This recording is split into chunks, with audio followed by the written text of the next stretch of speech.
지역 소멸의 원인은 그 소멸 위기 지역에 살고 있는 주민들에게 있지 않습니다. 그 원인은 국가의 잘못된 처방 그리고 국가의 여러 가지 정책들의 부작용들에 의해서 발생하는 겁니다. 지역소멸 위기다라고 하는 것을 분명히 인지한다면 농어촌 기본소득에 대한 재정도 중앙정부의 책임으로 진행해야 되는 거라고 저는 생각합니다. 농어촌 기본소득은 소득을 통해서 개개인들의 삶을 변화시키고 지역 경제를 변화시키는 것뿐만 아니라 지역 공동체를 변화시키는 중요한 전환의 정책이 될 것입니다. 이제 우리 용해인 국회의원님을 모시고 입법 부분에 대한 발제를 하시도록 하겠습니다.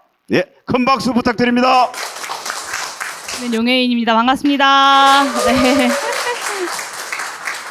네, 제가 최근에 기본소득당 대표인데요, 원래. 최근에는 농어촌 기본소득당 대표다 이렇게 좀 소개를 드리고 있습니다.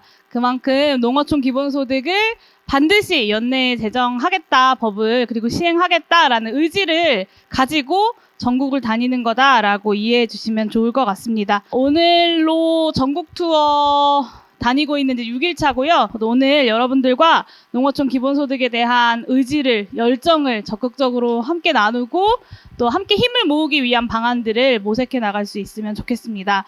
오늘 이렇게 궂은 날씨에도 불구하고 함께 해주러 와주신 많은 분들 너무나 감사드립니다. 사실 제가 어제도 그렇고 오늘도 그렇고 평일 낮 시간이어가지고 한 20분 정도 모여서 우리 에너지를 으쌰으쌰 모으는 그런 자리가 되지 않을까라고 기대를 했는데 가는 곳마다 저의 예상을 깨고 정말 많은 분들이 모여주고 계십니다. 이곳 경남은 낙동강 하류와 또 남해바다를 품고 있는 곳이죠. 농업과 수산업 그리고 공업이 고르게 발전한 대표적인 대한민국의 복합산업 지역입니다. 남해안의 어업들 그리고 양식사업들 그리고 합천, 함양, 산청의 특용작물들 그리고 과수들, 김해, 밀양의 시설농업들 그리고 창원과 거제 지역의 조선업과 기계, 항공, 우주 산업까지 정말로 도시와 농어촌이 맞닿아 있어서 굉장히 역동적인 지역이다라고 제가 알고 있는데요. 하지만 그럼에도 불구하고 산업화의 성과들이 우리 경남 지역 전역으로 고르게 잘 확산된 것은 아닙니다. 산업도시들을 제외하면 내륙과 해안의 많은 농어촌 지역들이 고령화와 인구 감소 그리고 지역소멸 위기에 직면해 있습니다. 이 경남 지역이 마주하고 있는 인구 소멸, 지역 소멸, 그리고 고령화의 위기를 어떻게 극복해내느냐가 결국에는 대한민국 전체의 위기를 어떻게 슬기롭게 극복하느냐의 기로가 될 것이다 라는 생각을 가지고 있습니다. 그래서 오늘 그 방향을 여러분들과 함께 이야기 나누기를 기대하며 본격적으로 오늘의 주제를 시작해 보도록 하겠습니다. 농어촌에 사람이 없다 이런 이야기들 많이 하십니다. 아마 저보다도 농어촌 지역에 살고 계시는 많은 분들이 더 잘 느끼고 계실 텐데요. 이 위기를, 농어촌에 사람이 없는 위기를 숫자로 조금 더 이야기해 보도록 하겠습니다. 농어촌 인구가 최근 3년 동안 25만 명이 줄어들었다고 합니다. 원래 3년 전에 976만 명 정도였는데 지금은 949만 명으로 25만 명 정도가 줄었다고 하더라고요. 근데 문제는 농어촌의 인구가 주는 건 우리가 다 알고 있는 사실이지만 문제는 이 속도가 어마어마하다는 겁니다. 원래 예측하기로는 한 2030년 정도 되면 25만 명 정도 줄어들 거야 라고 예측을 했는데 이미 25만 명이 3년 만에 줄어들어 버린 거죠. 한 10년 정도 더 빨리 그 속도가 진행이 되고 있다는 겁니다. 정말 무서운 속도로 농어촌의 인구가 줄고 있다는 것을 확인할 수 있습니다. 올해 처음으로 대한민국이 고령화 사회에 진입을 했습니다. 근데 고령화 사회가 전체 인구의 65세 이상 인구가 20% 이상이 되면 초고령 사회라고 하거든요. 그러니까 노인 인구, 65세 이상 노인 인구가 5명 중에 1명이 되면 초고령 사회인데 사실 농촌 지역, 어촌 지역은 이미 예전부터 그랬죠. 2010년대부터 대부분이 그랬습니다. 지금은 4명 중에 1명이 65세 이상 농어촌 지역의 노인이고 면 지역을 보면요. 3명 중에 1명이 65세 이상 노인 인구입니다. 그리고 농가를 기준으로 하면 농가 인구 중에 절반이 넘는 55.8%가 65세 이상의 노인 인구라고 합니다. 대한민국 전체 평균으로 보면 이제 막 초고령 사회에 진입했는데 농가 기준으로 보면 농가 인구의 절반이 노인인 아주 엄청난 속도의 노령화가 진행이 되고 있는 것입니다. 그야말로 농어촌이 소멸하고 있다라는 말이 어떤 비유적인 표현이 아니라 현실로 느껴지고 있습니다. 전국의 읍면 중에요, 절반 이상이 소멸 위험 지역입니다. 경남도 이 지역 소멸 위기를 고스란히 겪고 있는 지역인데요. KBS 창원과 국토연구원이 경남의 미래를 예측해서 연구한 결과가 있었습니다. 근데 그 결과가 너무 충격적이어서 오늘 경남에 오면서 그 결과를 좀 가져와 봤습니다. 현재 경남의 전체 인구는 327만 명 정도라고 합니다. 근데 7년 뒤인 2031년에는 이 300만 명이 깨질 거라고 합니다. 297만 명으로 예측이 되고요. 2047년에는 210만 명까지 떨어질 거다라고 예측을 했습니다. 더욱더 심각한 거는 일부 시군에서는 인구가 2만 명 이하로 감소할 것이다 라고 전망을 하고 있다는 것입니다. 의령, 함양, 하동, 합천, 남해, 산청 이 6개 구는 30년 안에 인구가 2만 명이 깨질 거라고 예측을 하고요. 50년 안에는 고성, 함안, 창녕, 사천 같은 지역들도 같은 위기에 처할 것이다 라고 예측을 하고 있습니다. 근데 우리가 보통 도시 하나가 제대로 기능을 하려면 2만 명 인구는 있어야 도시가 유지가 된다. 도시로서 도시라고 말할 수 있다라고 하는데요. 의령, 함양, 하동, 합천, 남해, 산청, 고성, 함안, 창녕, 사천이 한 몇십 년 있으면 도시로서의 기능을 할 수 없게 되는 지경에 이르게 된다는 것이죠. 그래서 시군의 인구가 2만 명 이하로 떨어지면 공공 서비스나 민간의 서비스 제공이 어려워져서 실질적으로 그 지역이 사라지기 시작하는 거다라고 봐야 합니다. 이 모든 것이 50년도 채 남지 않았다라고 하는 것이 우리가 마주하고 있는 현실입니다.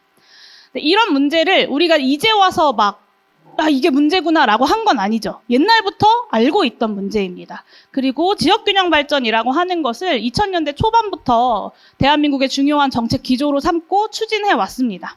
그래서 한 최소 20년 정도를 지역균형 발전을 위해서 예산도 수십조, 수백조를 쓰고 대응을 해왔고 지역에서도, 지자체에서도 정말 열심히 해왔는데 결과가 이렇다는 것이 참 마음이 아프고 좀 초라한 결과처럼 느껴지기도 합니다. 그래서 이제는 우리가 해오던 것을 그냥 계속해서 해오던 것만 하는 것이 아니라 이 엄청난 위기의 속도에 맞게 제대로 한번 바꿔서 정책을 펼쳐보아야 한다라는 말씀을 드리고 싶습니다. 저는 그러면 그 핵심을 어디에서부터 이야기를 할 거냐? 저는 소득으로 이야기를 시작해 보려고 합니다.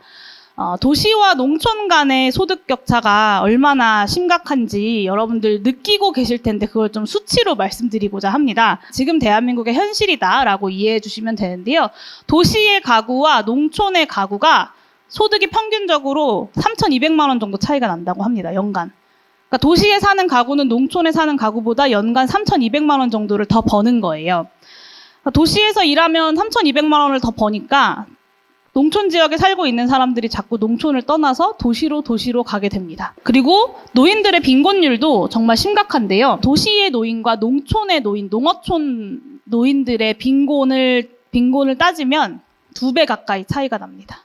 그리고 80세 이상의 농어촌 어르신 빈곤율이 67%라고 합니다. 그러니까 농어촌 지역에 살고 있는 80세 이상 노인들 3명 중에 2명이 빈곤한 상태에 놓여 있다라는 것입니다. 돈이 없어서 외출을 안 하거나 집에 웬만하면 밖에 나가지 않는 분들 많이 보셨을 텐데요. 저는 대한민국의 노인 세대 그리고 농민들과 어민들이 대한민국의 성장을 위해서 희생해오고 헌신해왔던 그 역사들을 생각한다면 이런 상태로 내버려 둘 수는 없는 거라고 생각합니다. 조금 더 들여다보면 농가를 기준으로 예를 들어보겠습니다. 농가의 전체 소득은 늘어났는데요. 옛날에 비해서 소득액 자체는 늘어났는데요. 그 중에서 농업소득, 그러니까 농가는 농업을 통해서 돈을 번다라고 우리가 생각하잖아요. 근데 그 비중은 늘지 않았습니다. 이게 무슨 말이냐면 농가가 농업을 통해서 돈을 벌어들이는 대신 자식이나 아니면 국가로부터 받는 추가적인 소득, 그러니까 이전 소득을 통해서 겨우겨우 버텨왔다는 겁니다. 그러니까 자식들의 지원이나 국가의 지원이 끊기면 지금 이 3,200만 원이라고 하는 도시와 농촌 간의 이 소득 격차는 더욱더 커질 수밖에 없다라는 것이죠. 이렇게 소득이 격차가 심하게 나는데 이 소득이 중요한 이유가 있습니다. 왜냐하면 소득이 줄어들면요. 소비가 사라지고요. 소비가 사라지면 지역 경제가 무너집니다. 지역 경제가 사라지면요. 또다시 소득이 줄어들고요. 소득이 줄어들면 소비가 줄어드는 악순환이 계속해서 반복이 됩니다. 근데 가장 큰 문제는 소득이 줄어들면 소비가 중단되잖아요. 그러면 우리가 가장 필요한 공공 서비스 그리고 생활 서비스들이 사라집니다. 생활 서비스 인계 인구라는 개념이 있습니다. 이 개념이 뭐냐면 예를 들면 이 지역에 한 개 지역에 병원 하나가 유지되기 위한 최소한의 필요한 인구가 있습니다. 그걸 이제 생활 서비스 인계 인구라고 하는데요. 면 단위 인구가 3,000명 이하로 떨어지면요. 병원, 약국, 의원 이런 것들이 먼저 사라집니다. 그리고 2,000명 이하로 떨어지면 식당, 세탁소, 목욕탕, 그리고 미용실 이런 생활 서비스 업종들이 사라지게 됩니다. 잠재적 손님이 그 지역에 2,000명이 안 되면 그 업종이 유지가 안 되는 거예요. 가게가. 네. 그래서 결국에는 인구가 3,000명 이하로 떨어지고 2,000명 이하로 떨어지면 가장 먼저 주민들의 건강이 위협받고 그 다음에는 기본적인 생활 서비스들을 받을 수 없게 되는 거죠. 그러면 전국에 있는 읍면 중에 실제로 그런 지역이 얼마나 되냐를 살펴보면 상황은 더욱더 심각해지는데요. 전국 읍면 중에 인구가 3,000명 이하인 곳이요. 절반이 넘습니다. 그러니까 대한민국 읍면에 살고 있는 인구 중에 절반은 병원이 없거나 없어질 위기에 처해 있는 곳에 살고 있다라는 이야기입니다. 2,000명 이하인 곳은 4곳 중에 한 곳이고요. 리 단위로 들어가면 훨씬 더 상황이 심각해집니다. 전국에 37,000개 정도의 행정 리 기준으로요. 식료품 소비점, 그러니까 슈퍼, 아주 작은 동네 마트 이런 게 없는 곳이 70%가 넘습니다. 네. 소득이 없고 소비가 없고 서비스들이 사라진 이미 그런 지역들이 이렇게나 많다는 겁니다. 그러면 어떻게 되느냐? 이 지역을 떠날 수 있는 사람들은 이 지역을 떠나서 도시로 가고요. 이 지역을 떠날 수 없는 사람들만 남아서 지역을 지키게 됩니다. 생활 서비스가 사라지면 지역 상권이 급격히 무너지고 떠날 수 있는 사람들은 떠나게 되고 남아있는 사람들도요. 이 기본적인 소비 생활을 할 수 없으니까 옆 동네 가서 하게 됩니다. 사람이 병원에 안 갈 수는 없잖아요. 병원에 가야 되니까 옆 동네 조금 더 큰 소도시 가서 병원에 가는 거예요. 그러면 이 사람들이 병원만 가느냐 옆 동네로? 그렇지 않죠. 병원 가는 김에 거기 있는 조금 더 큰 동네에 미용실도 가고 마트도 가고 이렇게 되는 겁니다. 그러면 우리 동네의 주민들의 소비가 우리 동네에서 이루어지는 것이 아니라 다 옆 동네, 옆의 도시, 작은 도시들로 빠져나가게 되는 것이죠. 그래서 우리나라 전체의 소득은 증가했는데요. 수도권에는 이런 소득이 109조가 순유입이 되었고요. 그러니까 다른 지역에서 와서 109조를 썼다는 거예요. 그리고 비수도권 지역에서는 85조의 순유출이 되었습니다. 비수도권 지역의 사람들이 다른 지역 가서 85조를 썼다는 얘기입니다. 그리고 2006년부터 2023년까지요. 전국의 농어촌 전통시장이 절반 넘게 줄어들었습니다. 소비가 사라지니까 이런 전통시장들이 버티지 못하는 겁니다. 이런 악순환이 반복되다 보면 대한민국의 농어촌의 미래는 없어지게 되는 것이죠. 노무현 대통령이 균형 발전을 이야기하신 지 20년이 벌써 넘었습니다. 그래서 그런 20년 동안 지역 균형 발전을 추진해 오면서 이제는 여야 할 것 없이 모든 정치인들이 지역 균형 발전을 이야기하는 시대가 되었거든요. 일부 성과를 거둔 부분도 있지만 농촌의 그리고 어촌의 공동화 문제를 해결하지 못했다는 점에서는 분명한 좀 한계를 가지고 있습니다. 지금까지 그러면 대한민국 정부가 해왔던 지역균형 발전의 방식은 뭐였느냐? 농촌과 어촌을 직접 지원하는 방식이 아니라 지역에 거점 도시를 만듭니다. 그리고 그 거점 도시에 공공기관들을 내려보내고 기업들을 유치할 수 있는 조건을 조금 만들어주면 알아서 일자리가 늘어나고 그러면 인구가 유입돼서 다시 인구가 늘어날 것이다 라고 하는 메커니즘으로 지역균형 발전 정책들을 펼쳐왔습니다. 그러면 상권도 살아나고 지역경제도 활성화될 것이다 이런 건데요. 정말 그것이 효과가 있었느냐라는 질문이 등장하게 되죠. 물론 수도권에만 아주 인구가 집중되는 문제는 지역의 거점 도시들이 생기면서 조금 문제를 해결할 수 있었는지는 잘 모르겠습니다만 농어촌에서의 인구가 유출되는 것은 막지 못했습니다. 오히려 농어촌의 인구가 도시로 옛날에는 수도권으로만 많이 유출이 됐다면 이제는 이 거점에 있는 거점 도시로 유출이 되는 그런 선택지가 늘어난 결과가 만들어지게 된 거죠. 근데 이 똑같은 처방을 우리는 20년 동안 반복해서 해오고 있습니다. 얼마 전에 지방소멸 대응한다고 1조 정도의 기금을 또 마련을 했는데요. 그래서 살펴보니까 그 1조 기금의 90% 정도를 지역에 시설 만들고 그 시설 만드는 데 썼습니다. 그러니까 수백 조를 지금까지 써서 효과가 잘 안 났는데 우리가 1조, 뭐 10조 혹은 뭐 100조를 다시 만들어가지고 그 똑같은 방식으로 사업을 한다고 한들 문제가 해결되겠느냐라는 질문을 우리는 던져야 하는 거죠.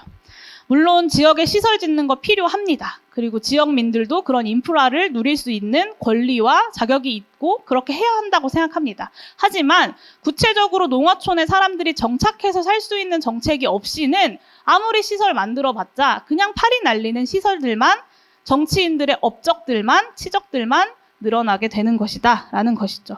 중요한 건 농촌 전반의 지역 경제에 활력을 불어넣어서 농어촌에 사람들이 다시 돌아올 수 있는 기초 체력을 기르는 일이라고 저는 생각합니다. 그래서 농어촌 소멸 위기의 핵심은 소득의 문제이고 지역 경제 침체의 악순환 때문이다라는 것을 크게 지금까지 말씀을 드렸고 기존의 정책 기조를 바꾸어야 한다라는 말씀을 드렸습니다. 다시 한번 정리를 해서 말씀을 드리면요. 농어촌 주민들의 경제 활동이 위축이 되니까 주민들의 소득이 줄어듭니다. 소득이 줄어들면 소비를 줄입니다. 소비가 줄어들면 아까 말씀드렸던 것처럼 병원들이 사라지고 뭐 미용실이 사라지고 목욕탕이 사라지고 이런 일들이 벌어지죠. 그러면 다른 지역에 가서 소비를 하게 됩니다. 그러면 우리 지역에서 원래 돌고 돌아야 되는 돈이 다른 지역에 가서 다른 지역 경제를 활성화시키는 데에 쓰이게 되는 거죠. 그러면 내가 살고 있는 지역은 또다시 경제가 침체되고 그러면 경제활동이 위축되고 또다시 소득이 줄어들고 소비가 줄어드는 이 악순환이 무한정 돌고 있는 겁니다. 그러면 이 원 안에 어디선가는 이 순환의 고리를 끊어야 되는데 그걸 어디서 끊을 거냐를 우리가 정해야죠. 저는 그것이 농어촌 주민들의 소득을 늘리는 방법이라고 생각합니다. 이게 가장 효과적이고 가장 현실적인 방법이다라는 겁니다. 그래서 농어촌 기본소득을 통해서 이 농촌 경제 침체와 농어촌 인구 유출이라고 하는 악순환의 고리를 끊을 수 있는 새로운 정책 기조를 새로운 정부에서 임기 초기에 힘있게 제대로 과감하게 시작하자라는 제안을 드리고 있는 것입니다. 이런 이야기를 하면 많은 분들이 너무 돈이 많이 들지 않을까 이런 걱정을 하십니다. 제가 농어촌 기본소득을 빠르게 해야 된다라는 절박함을 가지고 전국을 다니고 있는 건요. 이렇게 지금 하지 않으면 나중에는 농어촌 기본소득 하는 것보다 훨씬 더 큰 비용을 치르고 문제를 해결해야 된다는 겁니다. 그리고 우리는 지금도 이미 수도권 가밀화로 인한 사회적 비용을 농어촌 기본소득보다 더 많이 치르고 있다라는 것입니다. 예를 들면 수도권의 인구 과밀로 인해서 발생하는 교통 문제를 경제적으로 산출하면요. 한 연간 사회적 비용이 28조 정도가 들어간다고 합니다. 어마어마하죠. 네. 농어촌 기본소득 통해서 수도권 인구 집중 분산시키고 농어촌 경제 살리는 효과도 있지만 교통 문제에서도 28조나 드는 사회적 비용을 획기적으로 줄여나갈 수 있는 거죠. 이게 농어촌 기본소득 하는데 돈이 몇십 조가 든다, 이게 너무 많이 든다가 아니라 이것을 통해서 아낄 수 있는 비용들과 또 이것을 통해서 발생하는 경제적인 효과들을 함께 계산하면 저는 결코 많이 드는 비용이 아니라고 생각합니다. 그래서 이미 국토 불균형으로 인해서 사회적으로 감당해야 하는 사회적 비용들이 수십조, 수백조가 매년 쌓이고 있고 나중에 이걸 돌이키려고 하면 국가가 감당해야 되는 비용, 우리의 미래 세대가 감당해야 되는 비용은 훨씬 더 천문학적인 비용으로 그 대가를 치러야 한다라는 것입니다. 만약에 20년 전 지역균형 발전 논의를 우리가 처음 시작할 때 매월 농어촌 주민들에게 뭐 20만 원, 30만 원씩 기본소득을 지급하는 정책으로 정책 방향을 짰다면 저는 상황은 지금보다 훨씬 낫지 않았을까라는 생각을 합니다. 그래서 지금이라도 제대로 그리고 빠르게 해야 된다는 말씀을 드립니다. 그러면 이 농어촌 기본소득이 정말 효과가 있었냐, 효과가 있는 게 맞느냐라는 질문을 하실 텐데요. 이미 어느 정도 효과가 검증된 사례가 있습니다. 그게 연천군 청산면에서 시행됐던 기본소득 농어촌 기본소득 시범 사업입니다. 이 사업은 이재명 대통령이 경기도지사 시절에 농어촌 기본소득에 대한 의지를 가지고 도지사로서 할 수 있는 시범 사업을 진행한 겁니다.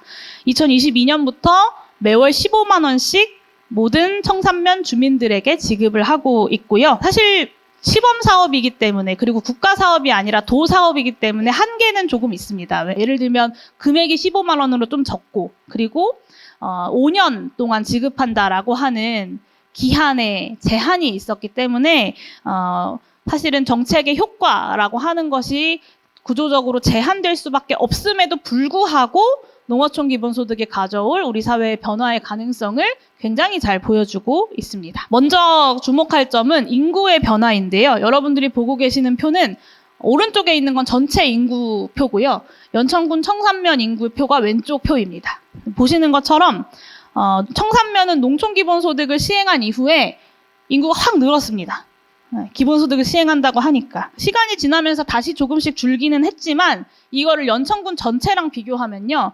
전체 인구가 2016년 10월에서 2024년 12월까지 줄어드는 속도보다 청산면의 인구가 줄어드는, 같은 기간 줄어드는 속도가 현저하게 저하되었습니다. 이 말은 무슨 말이냐면 농어촌 기본소득이 인구 유입에 분명한 효과가 있고 도입하고 난 이후에 인구가 일정 부분 감소한다 하더라도 급격한 인구 유출을 막는 방지턱의 역할을 충분히 해내고 있다라는 것입니다. 그리고 또 한 가지는 우리가 지역 소멸 대책이라는 걸 할 때 농어촌 기본소득만 할 건 아니잖아요. 제가 농어촌 기본소득을 막 이렇게 전국을 다니면서 주장하고 있지만 농어촌 기본소득만 하자고 하는 건 아니거든요. 다른 여러 가지 정책들이 함께 추진되어야 하는 건데 그 정책들은 사실 효과가 나는데 시간이 좀 걸립니다. 원래 모든 정책들이 그렇잖아요. 농어촌 기본소득은 그런 추가적인 정책들이 효과를 낼 때까지 인구 소멸을 어느 정도 막아줄 수 있는 브레이크의 역할을 한다는 거죠. 시간을 벌어주는 역할을 충분히 해내고 있습니다. 그래서 우리가 지역 소멸 위기를 극복하기 위한 대책을 얘기할 때 시급하게 농어촌 기본소득부터 깔고 그 다음 정책들을 추진해야 되는 것이다 라는 겁니다. 일각에서는 결국엔 그래서 청산면의 인구가 줄어든 것이 아니냐라는 이야기를 하기도 하는데요. 저는 이 주장은 좀 분명하게 반박을 좀 해야 된다라고 생각하는데 그 원인이 뭐냐라는 겁니다. 그 원인이 뭐냐면 청산면 기본소득은 5년만 지급하는 정책이라고 했잖아요. 그러니까 5년 뒤에 이 청산면 기본소득이 될지 안 될지를 알 수 없는데 청산면으로 이사 가기에는 좀 부담스러운 사람들이 얼마나 많았겠습니까? 근데 만약에 이게 5년이 아니라 앞으로 계속해서 시행되는 정책이라고 한다면 사람들이 나의 인생의 계획을 세울 때 분명히 다른 선택을 할 수 있는 것이죠. 그래서 기간에 제한이 없는 농어촌 기본소득이 도입이 된다면 전 청산면의 인구 그래프와는 분명히 다른 그래프가 나타날 것이다 라고 생각합니다. 두 번째 효과는요. 골목경제에 진짜로 돈이 돌기 시작했다라는 것입니다. 정책을 시행한 이후에 청산면 내에 지역화폐 가맹점이 109곳까지 늘어났습니다. 그리고 실제로 지역의 마트나 식당, 미용실에서 기본소득이 지급되는 날에는 손님이 확 늘었다라는 소상공인 자영업자들의 증언이 있었고요. 일반 현금이나 카드보다 청산카드, 지역화폐로 결제하는 손님들의 비중이 30~40%가 된다라고 하는 결과도 있었습니다. 실제로 그래서 가게들의 매출이 10%에서 많게는 20%까지도 올랐고요. 개점 휴업 중이던 가게가 다시 문을 열거나 아니면 없었던 가게가 새로 생기기도 했습니다. 사실 여러분들 잘 아시잖아요. 농어촌 지역에서 있는 가게가 없어지는 거는 있을 수 있는 일이지만 없던 가게가 새로 생기는 것은 아주 쉬운 일은 아니다라는 것을 알고 계시죠. 네, 그만큼 이 청산면의 지역 경제가 활성화되고 있다는 것을 사람들이 딱 느낄 수 있었기 때문에 그런 일들도 가능했다고 생각이 됩니다. 여러분들 민생회복지원금 지금 다 받으셨죠? 네, 혹시 못 받으신 분, 아직 안 받으신 분 안 계시죠? 아직 안 받으셨어요? 언제 받으시려고? 빠르게 신청하시면 이게 또 기한에 제한이 있어가지고 사용하시는데 도움이 될 것 같습니다. 민생회복지원금 지급하고 나니까 진짜 동네에 가게들의 손님이 많이 늘어났다 이런 이야기들 많이 하잖아요. 언론에서도 많이 하기도 하지만 저도 주변에서 많이 듣거든요. 저 아는 분이 이제 제가 사는 지역에서 우유, 두유 이런 거 이제 약간 중간 도매 이런 거 하시는데 납품을 하잖아요. 편의점 같은 데에. 근데 사실은 우유나 두유 같은 게 편의점에서 떨어져 있는 거 잘 본 적 없으시죠? 근데 이분이 민생회복지원금 진짜 최고라고 연락을 하시면서 편의점마다 물건이 없어가지고 물건을 못 넣고 있다는 거예요. 다 많이 사 가시는 효과가 있다는 것을 이미 많은 국민들은 체감을 하고 있습니다. 재난지원금으로 약국을 간다라는 이야기를 합니다. 평소에 동네 주민이 추천하던 영양제가 가격이 부담스러워서 아들한테 나 이 영양제 먹고 싶어 라고 말을 못했는데 긴급재난지원금 받으니까 필요했던 영양제 하나 살 수 있었다 라는 이야기를 해주셨습니다. 이거는 2020년 사례인데요. 건강을 위해서 할 수 있는 것들을 돈 때문에 하지 못했던 거를 이렇게 추가적인 소득이 생김으로 인해서 건강을 위해 할 수 있다는 사례이기도 하죠. 그리고 이번에 그런 민생회복 지원금 소비 쿠폰 관련돼서 그런 보도들이 있었습니다. 여러분, 민생회복 소비 쿠폰 가장 많이 쓰는 곳이 식당이잖아요. 식당 말고 다른 곳에서 많이 쓰는 곳이 또 있다고 합니다. 어딘지 아세요? 안경점, 그죠? 저희 아버지가 지난달에 백내장 수술하셨거든요. 그래서 이제 저희 아버지도 나이가 드셨구나라고 제가 너무 속이 상하긴 했는데, 네, 아무튼 수술한 지 한 달이 지나서 이제 안경을 맞출 수 있어서 안경점에 갔는데, 원래는 그날 이제 안경 받아서 나오잖아요, 저희. 일주일이 넘게 걸린다는 거예요. 손님이 너무 밀려서. 근데 이렇게 손님이 많아진 게 대한민국 국민들이 갑자기 민생회복지원금 지급한 이후에 눈이 막 나빠져서 사람들이 안경을 사러 많이 갔을까요? 아니죠. 사실은 오래된 안경이어서 바꿀 때가 됐는데 먹고 살기 힘들고 돈이 없으니까 이런 데에서부터 아끼던 분들이 민생회복지원금 받으니까 안경점 가서 안경 새로 맞출 수 있게 된 거죠. 경남에 사는 제가 아는 애기 엄마가 치과에서 일을 하시는데 치과에도 손님들이 굉장히 많이 늘어났다고 합니다. 가족들 민생회복 소비 쿠폰 카드 2개, 3개 가져와서 치과 치료 받으시고 막 그런데요. 근데 대한민국 국민들이 민생회복 지원금 주니까 갑자기 막 치아가 썩어가지고 충치 치료를 받으러 가는 걸까요? 아니죠. 원래 썩어 있던 충치가 있던 치아인데 돈이 없어서 엄두가 안 나니까 치과 치료 너무 비싸서 못하고 미루고 있던 일들을 민생회복 지원금을 통해서 국민들이 할 수 있게 되는 거죠. 저는 병원에 가고 하는 것들이 지역경제 활성화에 효과가 있냐라고 반문하는 반대론자들도 있지만 저는 오히려 이런 사례들을 보면서 대한민국 국민들이 경제 10위권의 대국인데 돈이 없어서 안경 하나 못 맞추고 병원에 못 가고 충치를 안고 살아간다고 하는 게 말이나 되는 일인가. 오히려 이런 기본소득의 긍정적인 효과들을 굉장히 잘 보여주는 사례다라는 말씀을 드리고 싶습니다. 그래서 실제로 청산면 기본소득을 통해서도 일각에서는 어차피 병원 이런 소비 늘어난 거 아니냐 이런 이야기를 하기도 하는데요. 결국에는 이 필수 생활 서비스를 유지하기 위해서는 소득 기반의 강화가 반드시 필요하다라는 것을 오히려 역으로 보여주는 예라고 생각합니다. 마지막으로 제가 또 중요하게 생각하는 변화 중에 하나는 공동체의 변화입니다. 기본소득이 우리 지역 공동체를 더욱더 단단하게 만들었다라는 것인데요. 주민들 마음이 넓어지고 서로 돕고 사는 게 뭔지 깨달았다라고 청산면 주민의 농어촌 기본소득 후기입니다. 사실 전 세계에서 기본소득 실험을 하면요. 개인의 행복감이 늘어났고 사회 공동체의 긍정적 기여가 늘어났고 만족도가 높아졌다라고 전 세계 모든 실험에서 똑같이 결과가 나옵니다. 청산면 기본소득도 동일한 효과가 나타난 것이고 소비가 늘어나니까 구매 여력이 늘고 그러니까 삶의 여유가 생겨나고 사람들도 한 번 더 나가서 만나고 동네에서 친구들과 막걸리도 한잔하고 그렇게 외부 활동을 생겨나니까 어떤 외로움과 고립감들도 조금 줄어들고 가족들한테 밥도 살 수 있고 저기 멀리 살고 있는 손주한테 장난감 선물 하나 사줄 수 있고 그리고 서로한테 돈 때문에 빡빡한 소리 하지 않아도 되는 그런 긍정적인 공동체의 변화, 가족관계의 변화, 인간관계의 변화들이 일어났다는 것입니다. 이런 청산면 사례에서 보시는 것처럼 농어촌 기본소득은 소득을 통해서 개개인들의 삶을 변화시키고 지역 경제를 변화시키는 것뿐만 아니라 지역 공동체를 변화시키는 중요한 전환의 정책이 될 것입니다. 그러면 이 농어촌 기본소득을 어떻게 설계해서 시행할 거냐에 대해서 이제부터 간단히 말씀드리도록 하겠습니다. 핵심은 지역 소멸 위기가 굉장히 크기 때문에 전면적 대응을 해야 한다라는 것입니다. 그래서 농어촌 기본소득이 확실한 변화를 만들어내기 위해서는 금액도 늘리고 대상도 늘려서 제대로 해야 된다. 하는 등 마는 등 하면 돈대로 쓰고 효과도 떨어진다. 그러니까 할 때 제대로 하자라는 것입니다. 그래야 실제로 지역사회에서 변화를 만들어낼 수 있다라는 것이고요. 누구한테 줄 거냐? 농민들한테만 주고 어민들한테만 줄 거냐? 그러지 말고 농어촌 주민들 모두에게 지급을 하자라는 것입니다. 농어촌 읍면거주 개개인들에게 지급을 하는 아닌데요. 사실은 농촌을 예로 들면요. 농촌에 농사 짓는 사람들만 살지는 않습니다. 식당 하시는 분들도 살고 공무원 분들도 살고 뭐 이렇게 병원을 하시는 분들도 살고 다양한 분들이 살고 계시죠. 비농업 인구가 75%가 된다고 합니다. 그러니까 농어촌 지역이 살아나기 위해서는 농민, 어민들만 지원하는 프로그램도 반드시 필요하지만 동시에 농어촌 주민들 전체를 대상으로 하는 정책의 접근이 필요하다라는 것이죠.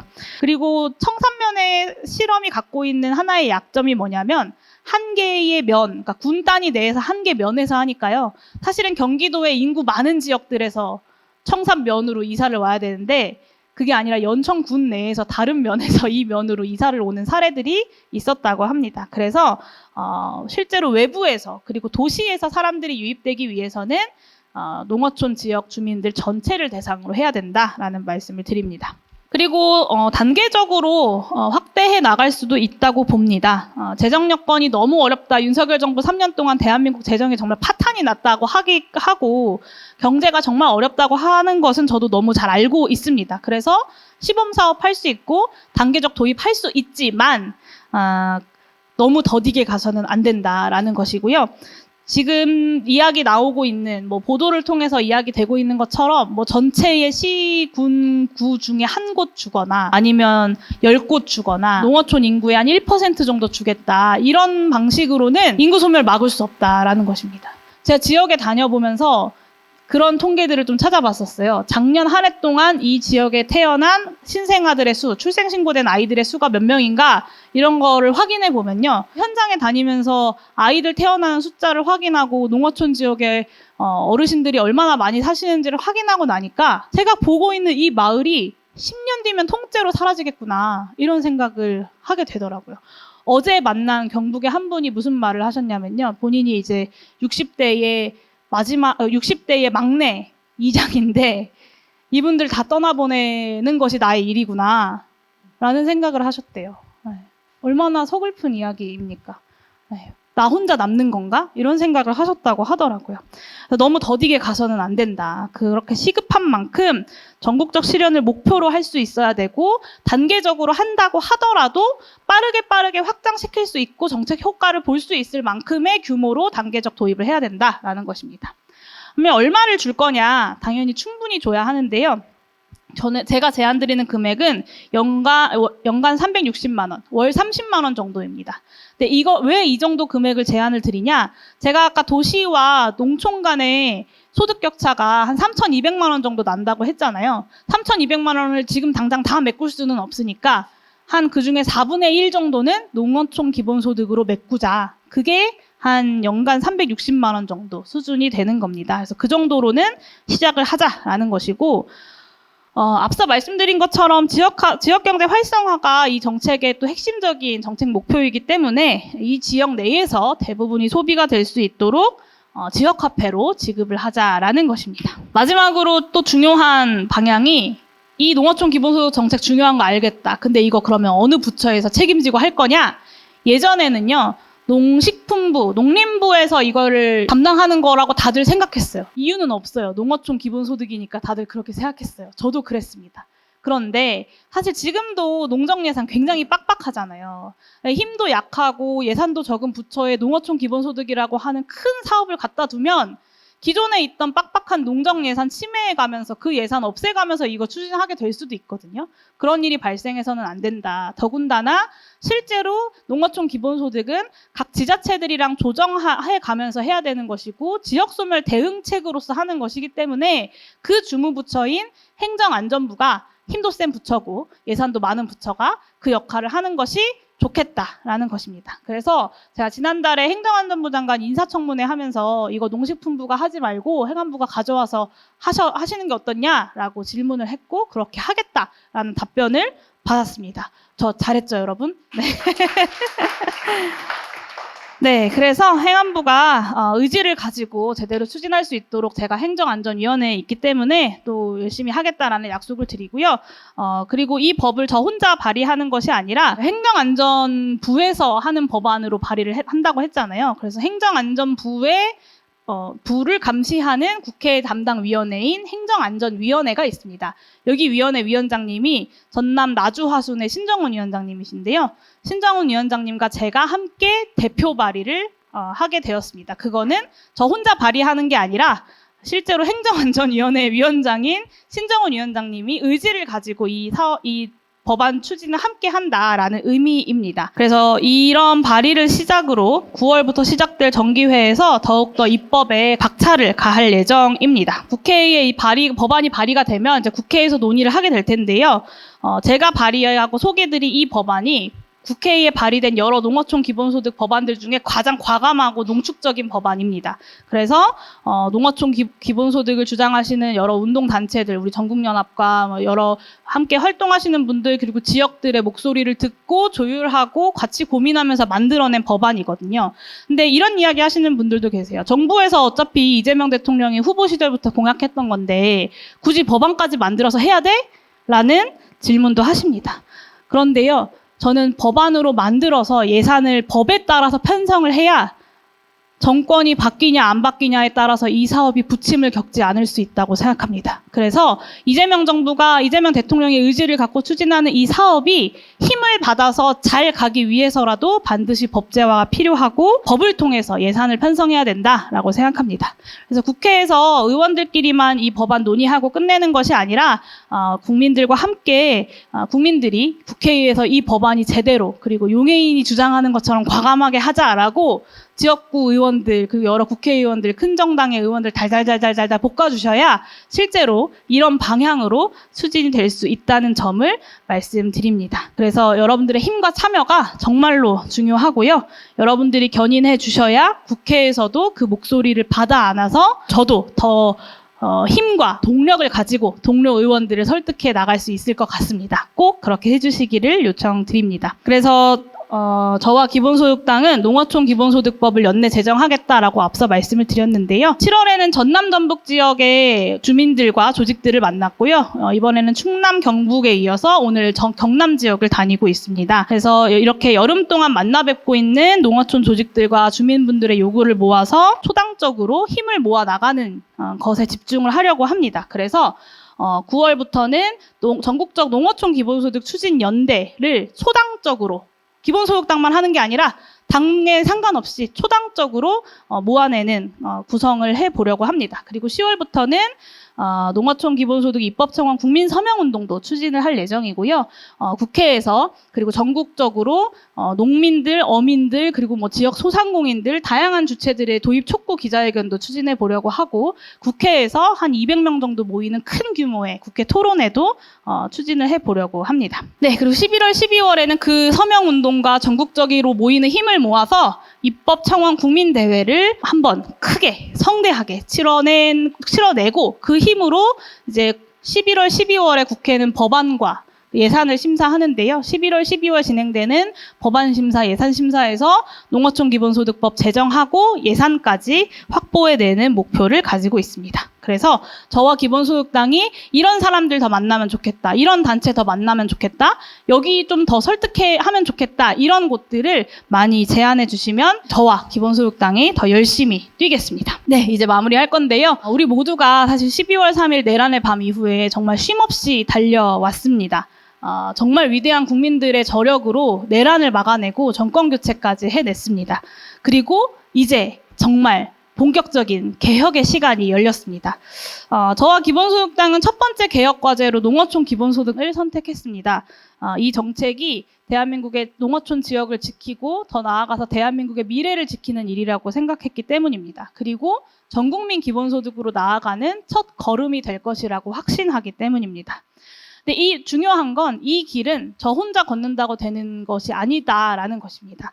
내란 극복의 과정도 국민들의 힘이 있어서 가능했던 것처럼 지금부터 시작될 대한민국 대개혁의 길도 결국에는 국민들, 주권자들의 노력과 힘이 함께 있어야 개혁을 완성할 수 있다는 점을 이미 다들 잘 알고 계실 거라고 생각합니다. 그래서 우리가 이 개혁을 완성해 나가는 데에 함께 힘 모아주시기를 다시 한번 요청드리면서 긴 발제를 마무리하려고 하고요. 긴 시간 들어주셔서 정말 감사드리고 함께 해주셔서 감사하고 앞으로도 농어촌 기본소득 실현의 동료로서 늘 함께 해주시기를 요청드립니다. 감사합니다.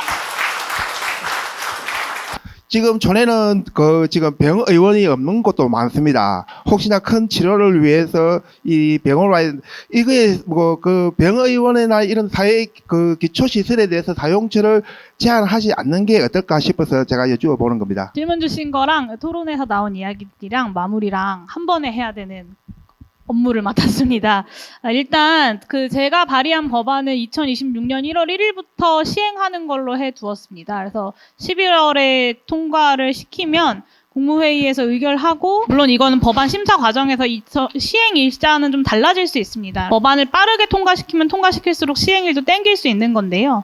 보통 한 2개월에서 3개월 정도 시행령 준비하고 하는 시간들을 가집니다. 그래서 지자체랑 같이 이제 법안 시행을 준비하는 과정을 보통 한 2, 3개월 정도 거치기 때문에 제 생각에는 현실적으로 가능한 시간 계획 이라고 보면 가장 빠르게 땡기면 2026년 1월 1일이겠지만 조금 더 시간이 필요하다고 하면 11월에 통과시켜서 한 석 달 정도 시행령이랑 지자체들이랑 방침 논의하는 과정들을 거치고 한 내년 3월부터는 법이 시행돼서 그 3월, 그러니까 1분기 지나고 2분기 시작할 때쯤 아니면 1분기 마지막쯤에는 직접 지급이 될 수 있는 그런 타임라인으로 가져가는 것이 좀 좋지 않을까. 그래서 내년 3월 정도에는 지급이 시작되는 그런 방향으로 계획을 짜는 것이 좋겠다, 이런 생각을 좀 가지고 있습니다. 그리고 현금 지급과 지역 화폐 관련돼서는 사실 의견이 좀 많이 분분하실 겁니다. 그리고 지역에서는 말씀하신 것처럼 사용처 자체가 워낙 적고 아까 설명드렸던 것처럼 리 단위에서 70%가 식료품 소매점이 없는 상황이기 때문에 많이 불편함을 느끼시기도 하고요. 그래서 하나로마트가 지역화폐 사용 대상이 아닌 것에 대해서 또 많은 분들이 어려움을 느끼셔가지고 국회에서 좀 그 부분을 풀어가려고 노력하기도 했습니다.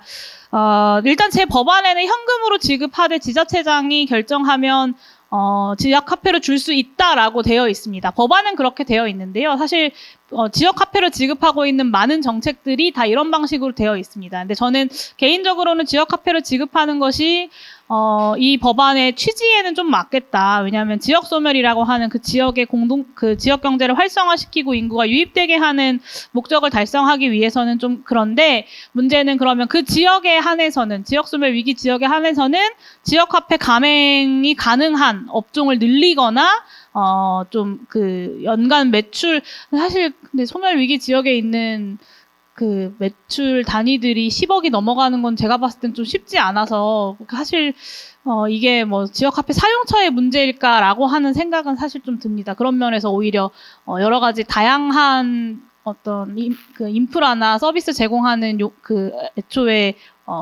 기업 뭐라고 할까요? 가게들이 적은 것 자체가 좀 문제이긴 할 텐데 좀 차근차근 풀어나가야 되는 방안들이 아닌가라는 생각이 좀 듭니다.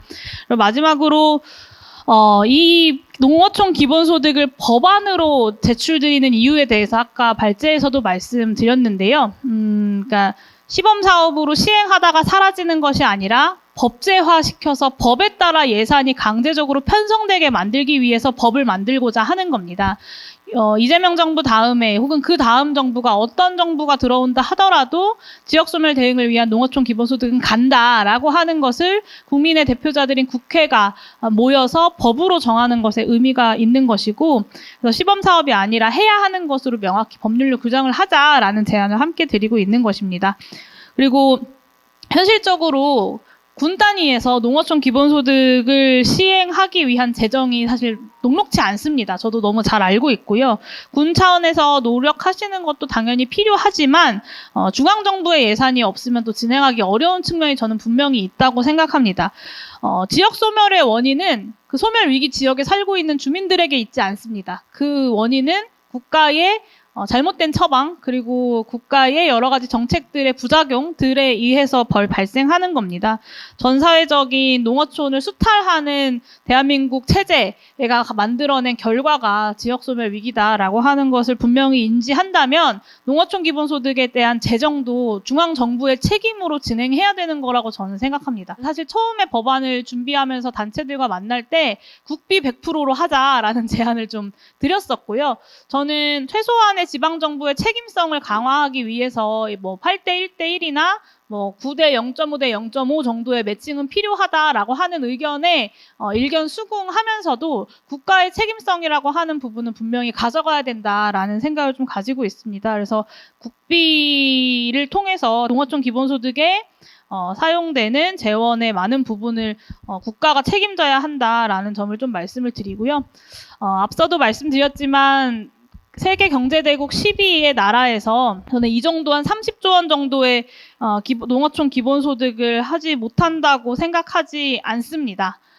대한민국 GDP의 몇 퍼센트만 쓰더라도 농어촌 기본소득 충분히 할 수 있습니다. 2,500조 정도 GDP 되는데요. 그중에 1% 쓰면 25조거든요. 그러면 농어촌 기본소득 소멸 위기 지역 50% 군단이 충분히 하고도 남습니다.